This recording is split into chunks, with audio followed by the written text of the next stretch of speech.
Good morning and welcome to the Return Homestead. My name is Mike and my wife Marty and I homestead 50 acres in southeastern Kentucky.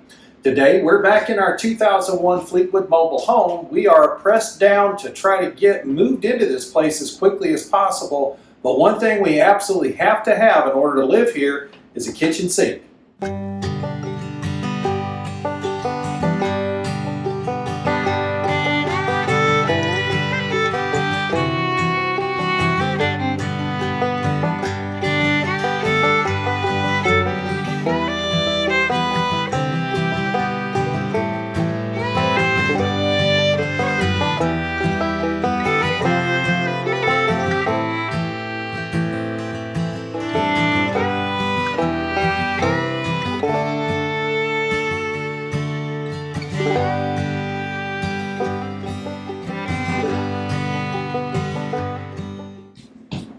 So nothing fancy on the sink. We like big, deep sinks. This one we picked up at Costco. It was about $350 and it came complete with the faucet and the sink. And this is a stainless steel sink. It is just one big tub. We have this similar sink installed in the other house, but it has square corners. And this new model has nice rounded corners, makes it much easier to keep it clean. So this is what we're going to be installing for us to be able to get moved in here. Working on a budget, we are kind of limited financially with how much progress we can make. We spent a good amount of money on the flooring and we're going to have to wait for a bit before we can buy the lumber to build out our cabinetry. But we had some leftover studs, and so we're able to put together at least a pedestal to hold the sink. And that'll let us get moved down here and make the rest of this work a whole lot easier. And this may not look like much, but it is just temporary. This is just something to hold the sink securely to the wall, allow us to install and utilize plumbing, and we can come back in and pull this out when we're ready to build the rest of the cabinetry. We are going to do something similar to this, so this was kind of a prototype of sorts, sort of a check to see if we can actually build things this way. If you go online and start looking for instructions on how to build cabinetry, you're going to find a lot of options. There are as many different ways to do this as there are trees growing in the forest. So we tried several different techniques to make the connections between the legs and the top surface. And I experimented with the bracing and shelving that will need to go in below.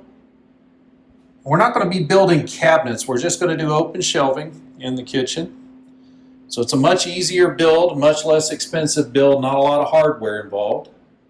And this is just our temporary installation. So this will get us to a place where we can build the rest of the shelving.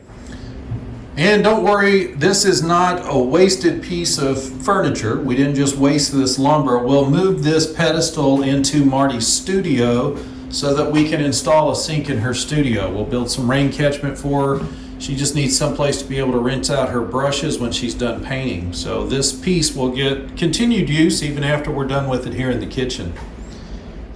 So this is where the dishwasher goes, so it's in its correct location. This is actually where the sink goes. We're going to be slightly off center. I think when I was designing the pantry, I didn't take into consideration the thickness of the drywall. And that ended up pushing the pantry into the kitchen a little bit too far, so the dishwasher's over at least a ½ inch further than it should be. It's not that big a deal. It's going to be close to center on the window, and it's such a large sink, I don't think it's going to matter. So we've got our pedestal built, we've got it secured up to the wall, just sinking some screws through this back plate into the stud, so that's going to hold this very firmly to the wall. All we have to do now is get a top surface on this and then cut the hole out for the sink. When you get your sink, it should have a template in the box. And this template is to help you cut out exactly the right size and shape hole for the sink. Now these are not difficult to use. There's two different lines on there. The sink can be mounted underneath the countertop or it can be mounted on top of the countertop. We're going to use the top mount, and that's going to be this solid line right along the edge. The dotted line on the outside is for an under sink mounting. So we're going to be going to the top mount, so I'm going to grab a pair of scissors and we'll cut out this template. Then all we have to do is lay it out on the piece of wood we're going to be using for a countertop, and then we can get that hole cut out. When I took the measurements to figure out how big a stand to build, I was thinking about countertop space. And the countertops we're going to use are butcher block, and they are 25 inches deep. So I knew I would need a stand that would support a 25-inch wide countertop. So I built the stand to be slightly narrower than the countertop, so it would stick out just a little further than the stand, and especially these posts, so that the countertop would extend a good ½ inch past the end of the post. It turns out that in order for the sink to fit inside of a 25-inch wide countertop, it needs almost the entire 25 inches. It is a relatively large sink, and it's not the top surface of the sink that we're concerned about. It's the clip rails underneath. So there are rails that have been welded to this that small clips go into that actually hold the sink down to the countertop. And those rails need to go down inside of the framing, and the framing still needs to allow enough space for the clip to go in, and this doesn't. It's one of the reasons why I'm building a prototype. I've never built any kitchen cabinets before, and I don't know all of the details about how some of these things are installed, like the sink. Now, I have installed sinks before, and I knew how the clips worked, but understanding the dimensions and how they relate between the countertop, the framing, and the sink itself, I didn't know any of that. So we built the prototype, we've learned the lesson, just got to figure out how to make this one work, and I think by getting the countertop on here, which is just a 3/4 inch piece of plywood, and cutting that hole in it, we're going to give ourselves enough of a proper hole for the sink to drop down into correctly. I won't be able to get clips on the front and back, but there are rails on the sides, and that should be sufficient to hold the sink in place while we use it. So here's how the clips work. There's a rail that's been welded to the underside of the sink, and it has these little notches in it. So the notch in the track is designed to receive the head of the screw. Once it's in the track, it's locked in. So once this is underneath the counter, this clip will grab the countertop, and then it's just a matter of getting a screwdriver in there and tightening the clip up to make sure that the sink remains stable inside of your countertop. So I took some measurements to figure out exactly where to position my template, and we place that on the piece of plywood we're going to be using for the countertop, and just a couple of small pieces of tape to hold it in place. Now I'm going to trace around the outside edges, and we'll grab a jigsaw and cut this hole out. And once we have the countertop all cut out, we've got the hole for the sink cut in. All we got to do now is set the sink in place.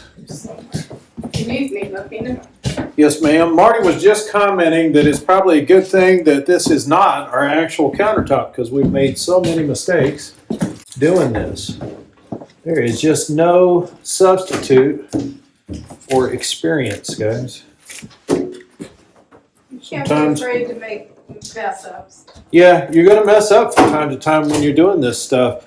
If you don't do this stuff every day, it's impossible to know all of the little details and the ins and outs of how all these pieces fit together in construction. But with a little experimentation, you can usually get it. So this is well seated now. It sits down inside of the track like it needs to. I won't be able to put clips on the front or back, but I can get clips on the sides, and that's going to work perfect for a temporary solution for us. Isn't it gorgeous? And then real quickly, Marty and I ran downtown, ran to Walmart, and got some shelf paper. I'm going to cover this plywood just so that it has a surface that can be wiped off. It's going to get wet being next to the sink. The plywood would just soak up the water. It's not like we need to save the plywood for anything, but it would be nice if we could wipe off the area around the sink after we're done using it. So we're going to put this shelf paper on it, and then we'll go ahead and get the sink mounted up. All right, so we've got shelf paper now on the plywood. So we've got a wipeable surface. All we got to do is position the sink in here.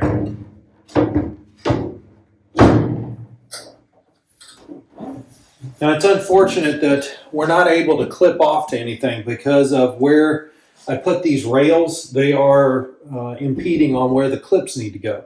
So I did learn a lot for building our actual cabinets when we get around to building the counters here in the kitchen. But for right now, this is a temporary solution. It's going to allow us to go ahead and get moved down in here. This is about all we're going to manage for today. I'm going to take a look at the plumbing. We'll put another video together of me plumbing this thing up and getting the faucet and everything up and running.